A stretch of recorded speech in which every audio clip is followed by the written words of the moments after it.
Hello everyone, welcome to Star IQ. Star IQ के video platform पे आप सभी का बहुत बहुत स्वागत है।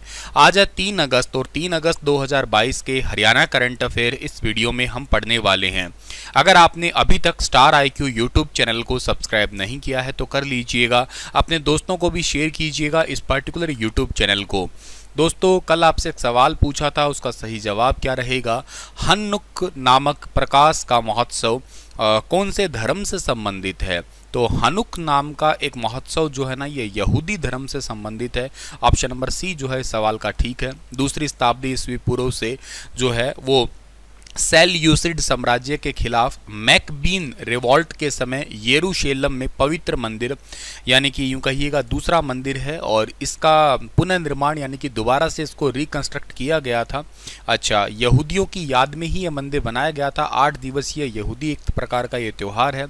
हनुक हिब्रू कैलेंडर के अनुसार किलसेओ 25वें दिन से स्टार्ट होता है और 8 रात और दिनों के लिए इसको मनाया जाता है, जो किसी भी समय गैरोग्रियन कैलेंडर में नवंबर से दिसंबर के अंत में हो सकता है लगभग, ठीक है ना। मतलब नवंबर दिसंबर में आता है नॉर्मली अगर बोला जाए तो आप लोगों को हनुक नाम का एक फेस्टिवल याद रखना है, जो कि रिलेटेड सबसे ज़्यादा है किससे? यहूदी से। और यहूदी सबसे ज़्यादा जो है ना, आपको यरूशलेम लिखा है तो समझ ही गए होंगे, इजराइल से रिलेटेड है ये।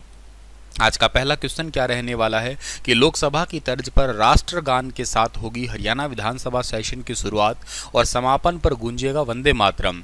तो हरियाणा विधानसभा का मॉनसून सेशन है वो कब से कब तक स्टार्ट होने वाला है, चलने वाला है आपका? तो हरियाणा के अंदर विधानसभा का मॉनसून सेशन है वो चलने वाला है 8 से 10 अगस्त तक चलेगा। और इसमें इस बार कुछ खास ये होने वाला है कि जब ये स्टार्ट होगा तो जैसे लोकसभा में स्टार्ट होने पे राष्ट्रगान बजता है और उसके समापन पे वंदे मातरम यानी कि राष्ट्रीय गीत बजता है, ऐसे ऐसे ही अब पहली बार हरियाणा के विधानसभा में भी सेशन में चलने वाला है। आप लोगों को पता है कि ये 3 प्रकार के सेशन होते हैं। एक बजट सेशन होता है, एक मॉनसून सेशन होता है और एक विंटर सेशन होता है आपका BMW से, इसे आप लोग याद कर सकते हैं, ठीक है। जिसमें से ये मॉनसून सेशन है ये 8 से 10 अगस्त तक चलने वाला है। हरियाणा के सीएम ने इनकी घोषणा की है। तो नया बदलाव है इस बार का देखा जाए तो, और बदलाव और भी बहुत इंपॉर्टेंट है वो ये कि इस बार का सेशन ई विधानसभा जैसा होगा। मतलब यूँ समझिएगा कि पेपरलेस काम होगा, टैब के जरिए डिजिटल तौर पे जानकारी मिलेगी। साथ ही अपनी बात रखने का भी पूरा मौका दिया जाएगा। सेशन की शुरुआत के अंदर जो है ना वो राष्ट्रगान और समाप्ति के समय पे वंदे मातरम होगा। तो सेशन समझ लीजिएगा, वेरी वेरी इंपॉर्टेंट होगा। 11 बजे ई विधानसभा का मॉक सेशन होगा भी, कैसे कैसे उसको चलाना है। विधायकों को आईपैड है, लैपटॉप है, उनके काम करने की प्रक्रिया है, उससे थोड़ा समझाया जाएगा, बताया जाएगा।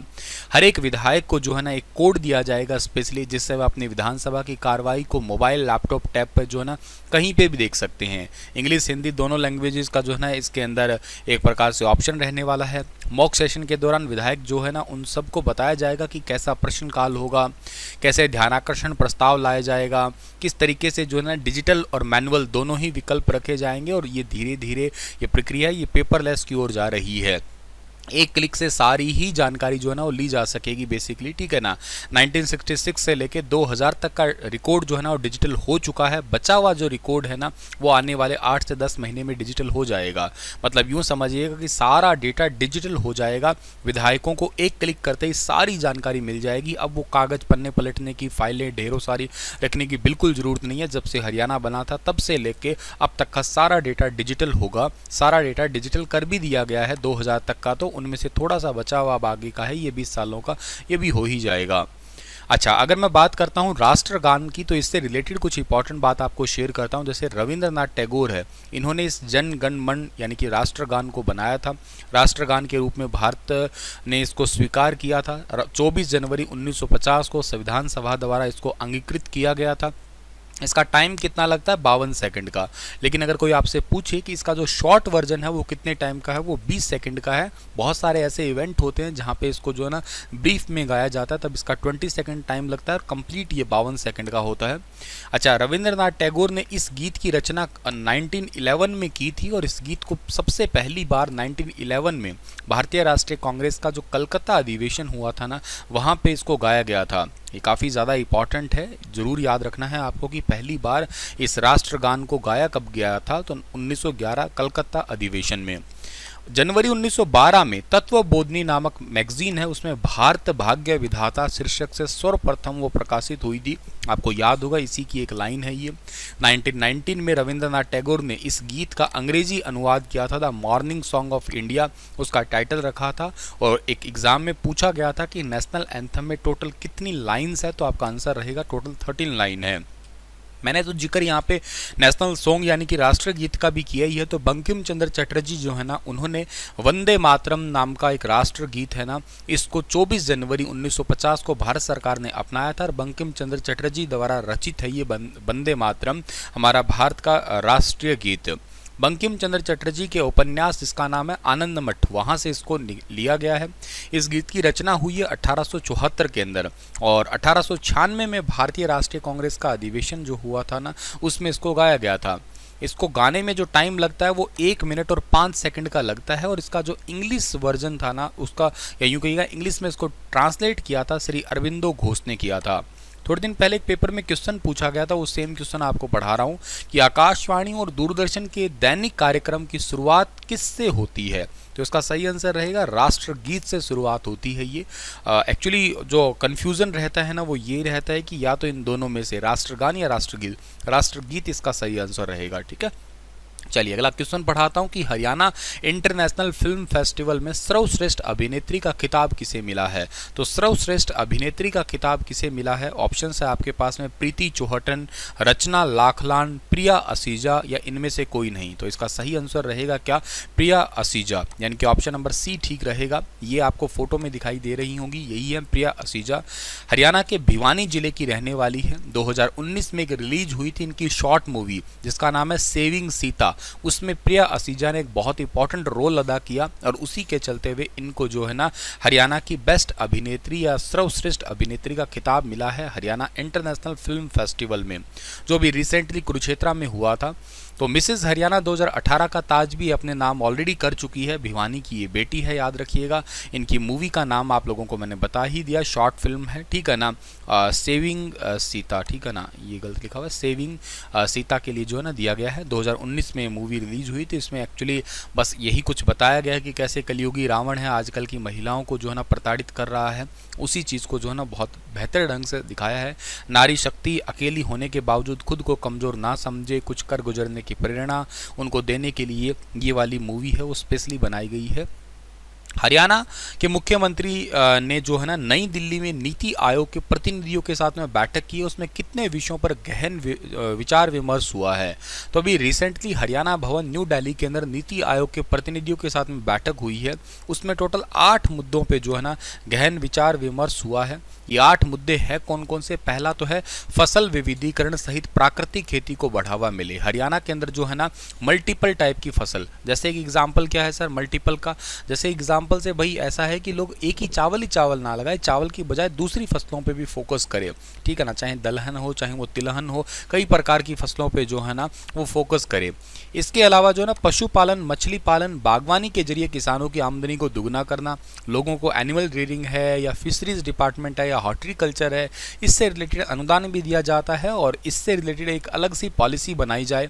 अच्छा, नई शिक्षा नीति 2025 तक लागू करने पर केजी से पीजी तक एक छत के नीचे लाने का एक प्लान बन पाए। आपको याद होगा न्यू एजुकेशन पॉलिसी को सभी राज्यों को 2030 तक लागू करने का टाइम है, लेकिन हरियाणा चाहता है कि 2025 तक ही इसे लागू कर दिया जाए और केजी से लेके पीजी तक का सारी क्लासेस एक ही छत के नीचे आ जाए, जगह जगह भटकना ना पड़े। अच्छा, हरियाणा के सरकारी स्कूलों को हरियाणा बोर्ड के साथ सीबीएसई से जोड़ा जाए, ये तो वेरी वेरी इंपॉर्टेंट है। ईज़ ऑफ लिविंग के सेशन है उनको थोड़ा सा बहुत ज़्यादा ऊंचा उठा दिया जाए, कैसे भी करके जो है ना हरियाणा रहने लायक बहुत अच्छा हो जाए। वैसे भी खैर है ही ठीक, नो डाउट, इसमें ऐसी कोई बात है नहीं कि बहुत ज़्यादा कोई क्लाइमेट्स का इशू हो या कोई टेररिस्ट का कोई इशू हो, ठीक है ना, लेकिन पहले से थोड़ा और अच्छा सुधारा जाए, बिजनेस पर्पस हरियाणा का जो है ना वो थोड़ा सा अच्छा हो जाए, ठीक है ना। तो ये एक इंपॉर्टेंट पॉइंट। इसके अलावा युवाओं को रोजगार दिलाने के लिए पर्याप्त प्रशिक्षण मिले, युवाओं को रोजगार दिलाने के लिए प्रॉपर ट्रेनिंग देने के लिए भी जो है ना एक कार्यक्रम स्टार्ट किया जाएगा। परिवार पहचान पत्र ट्रिपल पी जैसे जो इनोवेशन है ना, मतलब यूं कहिएगा कि ट्रिपल पी योजना है, परिवार पहचान पत्र है ना, इसको थोड़ा सा यूं कहिएगा कि हर चीज़ों के साथ में एड ऑन करके लोगों को जो है ना इसमें ऐड ऑन करके जिनके अंत्योदय परिवार है, मतलब 1,80,000 से सैलरी कम है, उनको उस सैलरी तक पहुंचाने में काम करना। नशे के खिलाफ भी समिति बनाना, गांव लेवल तक जागरूकता फैलाना, इन टोटल मुद्दों पे जो है ना अभी रिसेंटली बेसिकली जो है ना नीति आयोग के साथ जो समग्र है ना विकास का एक खाका तैयार किया गया है। नीति आयोग की स्थापना हुई थी 1 जनवरी 2015 को हुई थी। नीति का फुल फॉर्म है national institution for transforming India. NITI Aayog जो है ना इसका हेडक्वार्टर न्यू दिल्ली में है और इसके जो स्थापना करने वाले थे वो नरेंद्र मोदी थे। प्लानिंग कमीशन की जगह पे ही आया था। इसके हेड का नाम भी क्या है, मतलब इसके चेयरपर्सन का नाम भी नरेंद्र मोदी है। वाइस चेयरपर्सन अभी तीसरे बने हैं सुमन के बेरी। पहले थे अरविंद पनगड़िया, दूसरे राजीव कुमार और तीसरे ये बने हैं अभी रिसेंटली जिनका नाम है सुमन के बेरी। सीईओ का नाम जो है ना परमेश्वरन है, ये भी याद रख लेना। हेडक्वार्टर न्यू दिल्ली में हो ही गया। इसका एम क्या है, to foster involvement and participation in the economic policy making process by state government of India. यूँ कहिएगा ये बेसिकली काम करता है बॉटम टू टॉप, सभी राज्यों का समग्र विस्तार करना। अगर राज्यों का विस्तार हो गया ओवरऑल तो देखा जाए तो भारत का नीति निर्माण तो अपने आप ही हो जाएगा।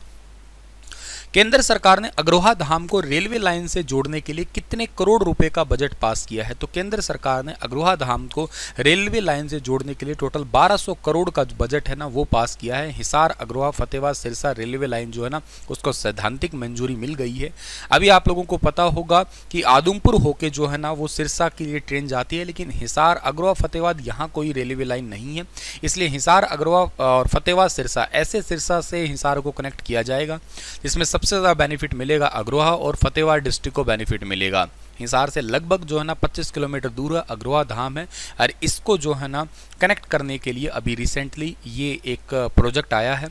और एक बात आपको शायद इंपॉर्टेंट होगी, महाराजा अग्रसेन ने इसको बसाया था और महाराजा अग्रसेन के नाम पे ही हिसार का एयरपोर्ट है, महाराजा अग्रसेन एयरपोर्ट। हरियाणा का कौन सा स्थान अगर पूछा जाए अग्रण्य की राजधानी थी तो अभी आपका आंसर रहेगा अग्रोहा रहेगा। और अग्रोहा हिसार का जो उल्लेख है ना अगर आपका देखा जाए तो कौन से ग्रंथ में है, तो वो है दिव्यावदान में है, ये याद रखिएगा आप लोग। अच्छा जी, इसके अलावा जो है ना अग्रोहा जो है ना वो हिसार में पड़ता है। इसका दिव्य दर्शन ग्रंथ या दिव्यावदान ग्रंथ जो है ना इसके अंदर इसका जिक्र किया गया है। बौद्ध धर्म का ये बहुत ही इंपॉर्टेंट सा एक सेंटर था। इसका उल्लेख जो है ना वो पंपंच सूदनी या पापंच सुदानी जो है ना ग्रंथ में मिलता है। महात्मा बुद्ध ने हरियाणा के कई जगहों पर यात्रा की थी, ऐसा उनमें से एक जगह अग्रोहा भी मानी जाती है। अग्रोहा का उल्लेख है वो कथा कोश और भद्रबाहु चरित जैसे जैन ग्रंथों में भी मिला है। यहाँ एक जैन विद्वान जिनका नाम लोहाचार्य वो रहा भी करते थे। अग्रोहा भी जैन धर्म का एक बहुत फेमस केंद्र रहा करता था अगर हरियाणा जीके की बात करें तो। और ये हिसार डिस्ट्रिक्ट में पड़ता है। हिसार को अगर बात करें तो हिसार का प्राचीन नाम हिसार फिरोजा है। पहला बौद्ध परिषद राजगृह में ही हुआ था और बुद्ध का मूल नाम सिद्धार्थ गौतम था और बुद्ध का पहला उपदेश सारनाथ में मिला था। ये सब बातें आपको याद रहनी चाहिए।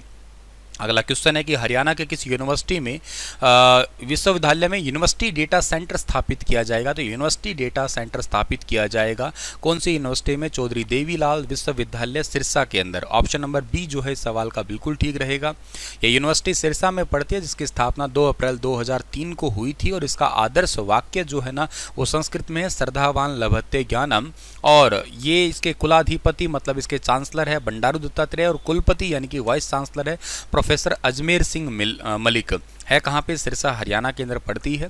अभी रिसेंटली जो है ना एक नीति की बैठक थी हरियाणा के अंदर जिसमें मुख्यमंत्री मनोहर लाल जी की अध्यक्षता में बैठक हुई थी और उसमें ये घोषणा हुई थी कि Haryana state data centre policy 2022 से उसको मंजूरी मिली है। तो यहाँ पे हरियाणा सरकार एक डेटा सेंटर स्थापित करने वाली है जिसमें जो इसका मतलब उद्देश्य है कि दुनिया के जितने भी बिजनेसमैन हैं उन सभी को जो है ना एक प्रकार से बिजनेस का माहौल देना, ठीक है ना, इकोसिस्टम प्रोवाइड करना, ठीक है ना। सारा का सारा डेटा का मतलब डेटा सेंटर बनाने का सिंपल सा मीनिंग ही यही आ रहा है आपका, ठीक है ना। लगभग 7,500 करोड़ रुपए से इन्वेस्टमेंट होने की सीधा सीधा बेनिफिट हो जाएगा। 1 मेगावाट या इससे ज़्यादा की बिजली खपत करने वाला कोई भी डेटा सेंटर इस नीति के अंदर जो है ना वो लाभ उठा पाएगा, ठीक है। एक प्रकार से बिजनेस का बुनियादी ढांचा सेटअप किया जाएगा इस डेटा सेंटर के थ्रू, ठीक है। तो ये बात आपको याद रखनी है। इसी के साथ में ये लेक्चर होता है समाप्त। आपके लिए क्वेश्चन छोड़ के जा रहा हूँ कि वल्लभी काल किस काल को कहा जाता है? गुप्त काल, कुषाण काल, मौर्य काल, इनमें से कोई नहीं। बताइएगा विस्तार से इसके बारे में। कल फिर हाजिर होता हूँ लेटेस्ट अपडेट के साथ में। तब तक के लिए अपना ख्याल रखना। Thank you so much.